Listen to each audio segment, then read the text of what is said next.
Hello guys, today we are going to discuss a very important topic, neuromuscular junction. It's very important from the point of your physiology, pharmacology, pathology. It's very much important. Okay, so let's start. See, this is your, so let's start neuromuscular junction. Okay, so this is your synapse. Okay, now before the synapse we have presynaptic. Okay, after the synapse we have postsynaptic membrane. Okay, now see, you all know how a impulse from one neuron to another neuron transfer with the help of acetylcholine. Commonly, usually acetylcholine. Okay, so from presynaptic membrane, here this is your acetyl CoA. Okay, it came here. Why it came here? To release acetylcholine. To release acetylcholine. Okay, so around this neuromuscular, around these junctions, okay, or around this synapse, there is lot of calcium is present here. What? There is lot of calcium present here. So this calcium will go inside, and if something will go inside, then something will also go outside. Then this will diffuse out here, and this acetylcholine will go outside. Okay, so now on this postsynaptic membrane we have acetylcholine receptors. These acetylcholine receptors will took this acetylcholine, okay, and then so this junction is completed. Okay, calcium will go inside, this acetylcholine will release acetylcholine. Now this acetylcholine will be captured by this postsynaptic membrane, and the signal passes on. Okay, why this acetylcholine release? Because of this calcium influx. Remember, this thing is very important. Now let's discuss some disorders regarding this membrane. Okay, so the first one we are going to discuss here is our presynaptic. Okay, the second one is our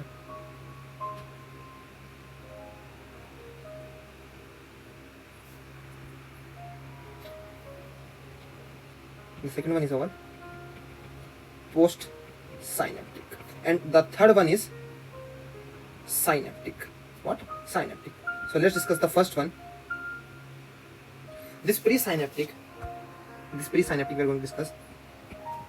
First point, it's autoimmune. In this, actually what happened, the autoimmune, our own immune system, okay, so this is autoimmune. In this, our own immune system will form antibodies against calcium channels. So autoimmune, this presynaptic is autoimmune. In that, our own immune system will form antibodies or damage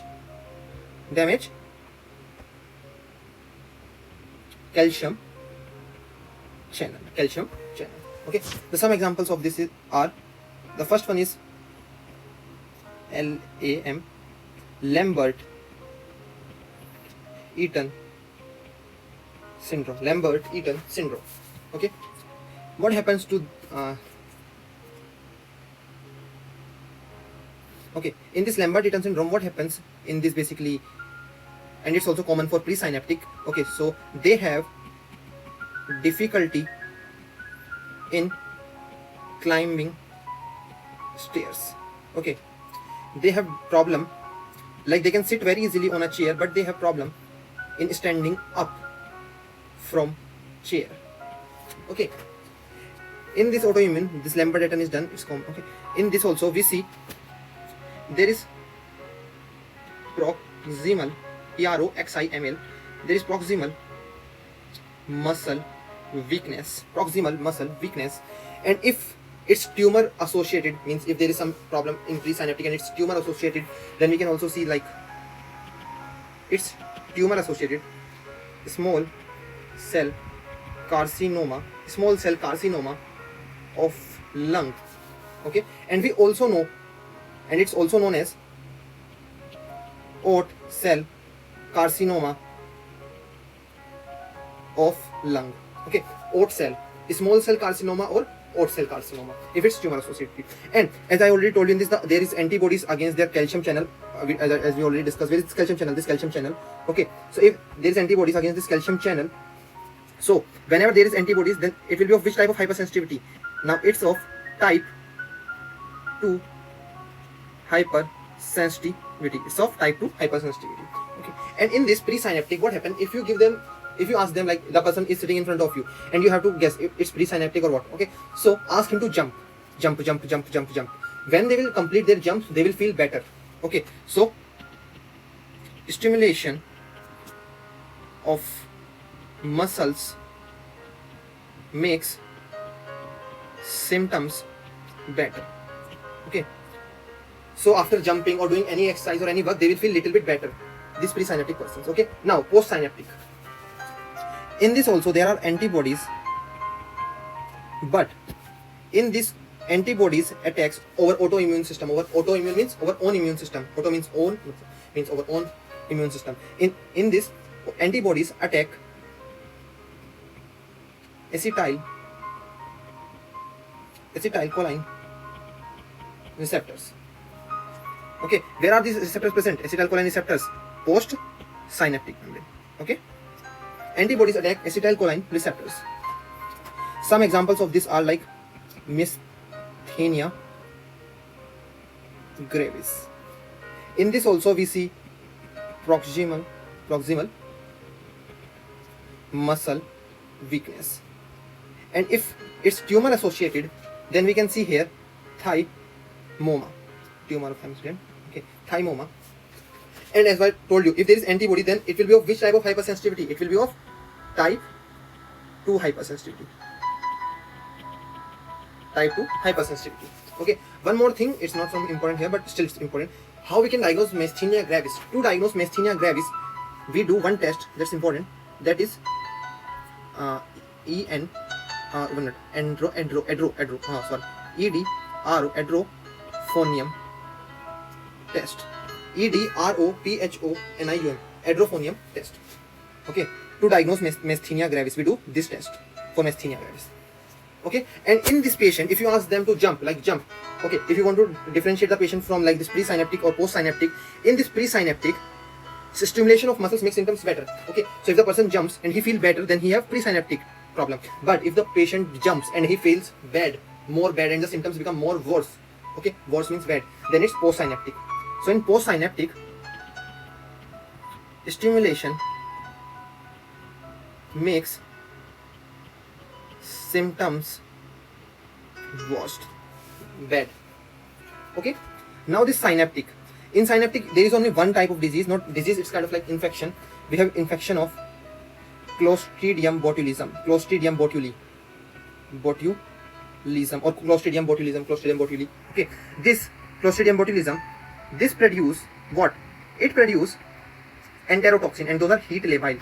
So it produce heat labile enterotoxins, and this heat labile enterotoxin does what? They directly block acetylcholine. What? Acetylcholine. And they block directly what? Acetylcholine. And in these patients who have this infection of Clostridium botulism, and this affects the synapse part, the synaptic part, we usually see the death of patient die with respiratory arrest. Okay, so this enterotoxin does what? Does respiratory arrest in patient. And how they will do this respiratory arrest? By blocking acetylcholine. Okay, this thing is clear. How does it block acetyl synapse? In this we have like here acetylcholine, here we have acetylcholine. Okay, this acetylcholine. Presynaptic, synaptic and postsynaptic part is done. Okay, now one more topic that's important in this part also, and more it's important in pharmacology, but we will discuss it here because it will become very easy for you to understand. So let's discuss one very important topic here, that is muscle relaxants. What? Muscle relaxants. So we are going to discuss muscle relaxants, skeletal muscle relaxant. So here we are discussing muscle relaxant. So we will obviously, what we are talking about neuromuscular junction.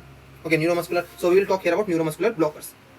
Okay, we will not talk about these spasmolytic drugs. Okay, see, skeletal muscle relaxants, neuromuscular blockers are of two types, non-depolarizing and depolarizing. Okay, now these non-depolarizing are also of two types, like long acting or short acting. Okay, this depolarizing is only have one example, that's succinylcholine. Okay, so this classification same thing. If you want, you can write, don't write from here, it's just for your understanding, this part. Okay, this part is just for your understanding. I hope you got it. Okay, write from here this classification. Okay, muscle relaxants are classified as peripheral acting. Okay, in peripheral acting we have neuromuscular blocking agents. Directly acting, we are not, this is not important, but still you should write it. You don't know when Croc can ask this. Centrally acting, these are like benzodiazepams. We will discuss about them in pharmacology also, but you can write them here too. Write them here also. Okay, let's discuss about them. This Depolarizing and non-depolarizing neuromuscular blockers. Definition. These depolarizing neuromuscular blockers are non-competitive skeletal muscle relaxants that act as acetylcholine receptor agonist. Agonist means that works with them. That works with them. Antagonist, if they will give in somewhere else, like antagonist, antagonist means against. It will work against it. Okay. So depolarizing muscle relaxants are non-competitive. The first point we are getting at, they are non-competitive. Okay. Non-depolarizing neuromuscular blockers. These are non-depolarizing neuromuscular blockers that are competitive. Antagonist. Antagonist means against. Okay. They compete with acetylcholine for receptors binding sites. Okay.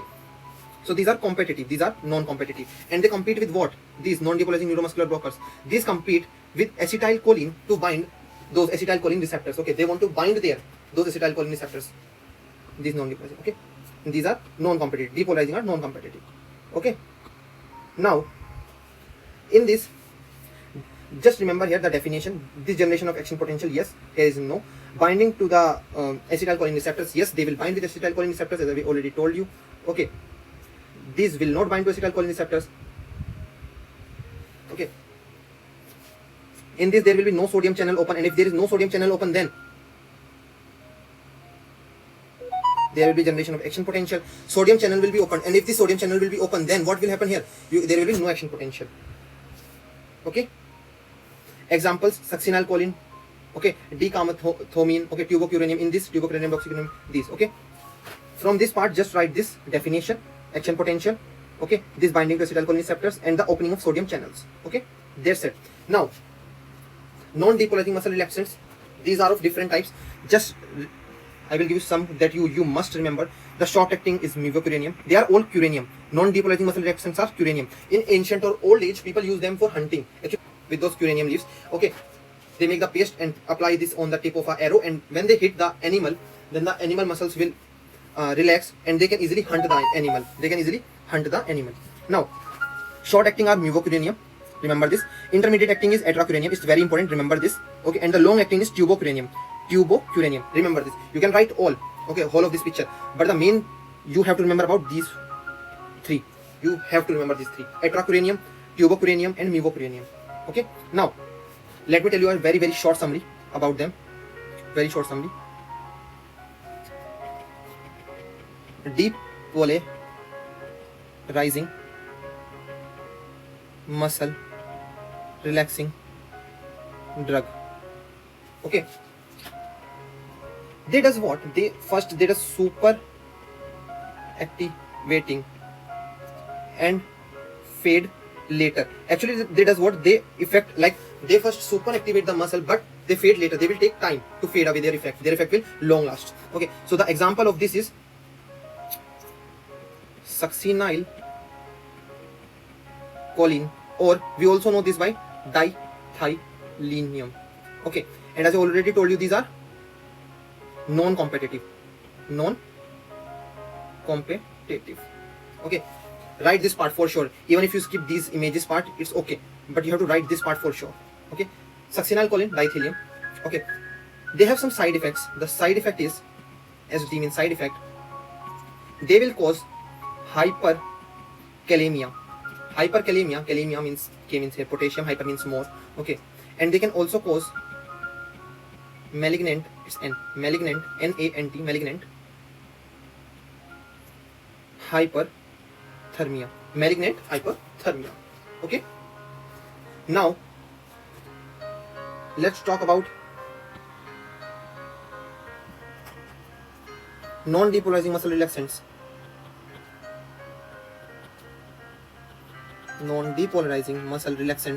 Okay, rightful muscle relaxants. Okay. As I already told you, these are competitive. These are what? Competitive. They bind to receptor and impulse fade. Okay, so they bind to receptors and the impulse will fade. They bind to receptor and impulse fade. But here, they first super activate the muscle and then fade later. But here, they will bind to receptor and impulse faded. Okay, their example is curanium. What? Curanium. Their example is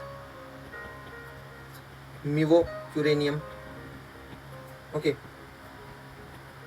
atracuranium, or tubocuranium. These are what type of drugs? These are curariform drug. Curariform drugs. And what does this curanium does? It's important. I don't tell you like previously this thing. These will block nicotinic NiCO nicotinic acetyl choline receptor. What?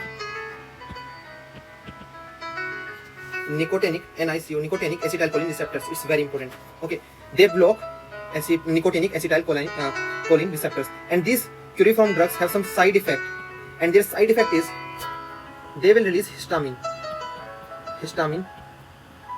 release. This is inflammatory, type 1 histamine release.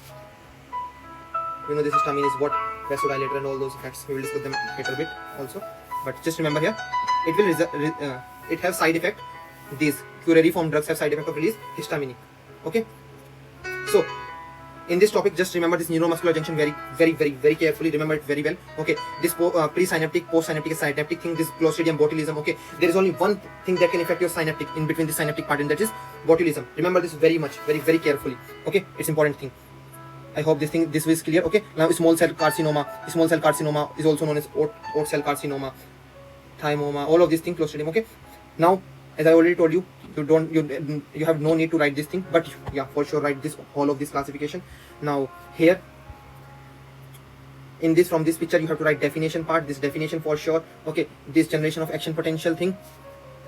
Okay, this opening of sodium channel and binding to acetylcholine receptors. Okay, don't write examples, as we discuss examples later bit. Okay, now this non-depolarizing muscle relaxant, short acting is mevocuranium. Okay, the intermediate acting is atracuranium. Remember this very much, atracuranium. The long acting is tubocuranium. Remember these three very well, these curanium drugs. Okay, now this depolarizing muscle relaxants, they are super active and then fade later. Succinyl, choline and dithium are their examples of what? Depolarizing muscle relaxant examples. Okay, they have side effect of hyperkalemia and malignant hyperthermia. Now non-depolarizing muscle relaxants, these are competitive, bind to receptors and impulse fade away. These are examples of curanium, mevocuranium, atracuranium, okay, or atovokuranium. Now tubocuranium, these are curariform drugs. They have side effect of histaminic release. What this curariform drugs does in your body? They block nicotinic acetylcholine receptors, and by blocking them, they causes muscle relaxant because they are not directly acting to your muscles. So that's why they are non-depolarizing muscle relaxants, because they block what? Nicotinic acetyl receptors. That's it. Okay, I hope everything is clear for you. Thank you so much.